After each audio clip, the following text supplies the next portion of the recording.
story of the Tower of Babel comes from the book of Genesis in the Bible. According to the story, after the great flood that wiped out all living beings on the earth, Noah's descendants began to multiply and spread throughout the land.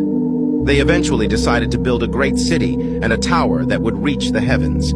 As they worked on the tower, they spoke the same language and were united in their purpose. But God saw their pride and their arrogance in trying to reach the heavens, and he decided to confuse their language so they could no longer understand each other.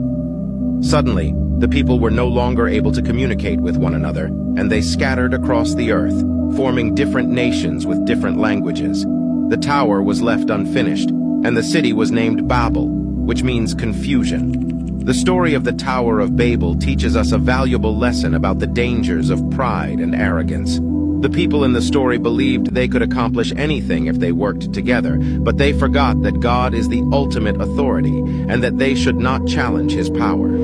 By confusing their language and causing them to disperse, God was showing them that they could not build their own way to heaven. He wanted them to rely on him and trust in his plan, rather than trying to accomplish everything on their own. Today, we can still learn from this story and remember to humble ourselves before God, trusting in his plan for our lives and relying on him to guide us through every challenge and obstacle we may face.